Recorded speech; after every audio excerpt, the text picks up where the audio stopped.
നമസ്കാരം.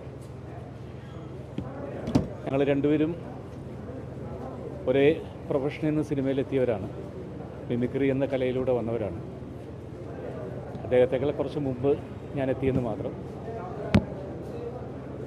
സലീം കുമാറിനെ കുറിച്ച് പറയുകയാണെങ്കിൽ സ്വന്തമായിട്ട് ഒരു നിലപാടുള്ള വ്യക്തിയാണ്.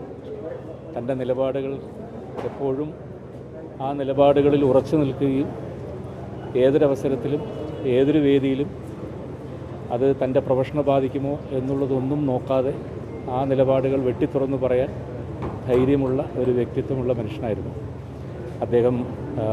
സിനിമയിൽ ചെയ്തിരുന്നത് കോമഡി വേഷങ്ങളാണെങ്കിലും വളരെ സീരിയസ് ആയിട്ടുള്ള, ഞാൻ നേരത്തെ പറഞ്ഞ പോലെ സ്വന്തം കാഴ്ചപ്പാടുകളും നിലപാടുകളൊക്കെ ഉള്ളൊരു വ്യക്തിത്വമായിരുന്നു.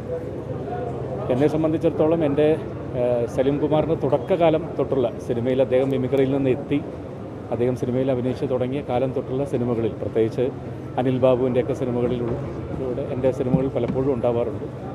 ഒരുപാട് ചിത്രങ്ങൾ ഒരുമിച്ച് അഭിനയിച്ചിട്ടുണ്ട്. സ്റ്റേജുകളിൽ പലതും ഒരുമിച്ച് തിരിച്ചും ഞങ്ങൾ രണ്ടാമതും പെർഫോം ചെയ്തിട്ടുണ്ട്. ഇതിനു മുമ്പ് ഈ പറവൂരെത്തിയത്